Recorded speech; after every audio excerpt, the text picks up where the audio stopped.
ادب و ثقافت کے ذریعے افراد و اقوام کی اصلاح اور فلاح کے لیے بڑا مفید کردار ادا کیا جاتا رہا ہے۔ جن اقوام نے اس پر استقامت دکھائی، آج وہ تاریخ میں اپنے منفرد مقام کی بدولت تہذیب یافتہ اقوام کہلاتی ہیں۔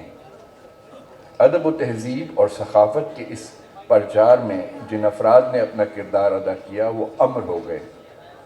ان کی علمی تخلیقی صلاحیتیں ہماری مجموعی مثبت سماجی تبدیلیوں کا باعث بنی، جس کی وجہ سے وہ تاریخ کے صفحات پر زندہ و جاوید ہیں۔ مجھے یہ جان کر خوشی ہوئی کہ 16ویں عالمی اردو کانفرنس ادب کے ان میناروں کے ہی نام منسوب ہے۔ مشاہیر ادب کو باوقار انداز میں نہ صرف یاد کیا جائے گا بلکہ ان کی اعلیٰ علمی و ادبی خدمات کو خراج تحسین کیا جائے گا۔ مجھے خوشی اس بات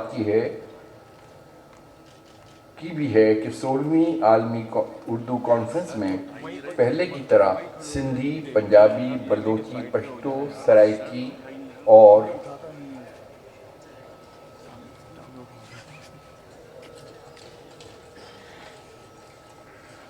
پاکستان کی تمام زبانوں کی محبت کو سمو رکھا ہے۔ میں سمجھتا ہوں کہ عالمی اردو کانفرنس ہماری بلکہ پوری ملک کی ضرورت ہے، کیونکہ اس سے اہل علم و دانش، میڈیا، سماج، خصوصاً نوجوان نسل کے لیے مل بیٹھ کر ایک دوسرے کے ہم قدم ہونے، سیکھنے، سکھانے اور تہذیب و ثقافت میں نئی جہتیں اور معیار وضع کرنے کا موقع ملتا ہے۔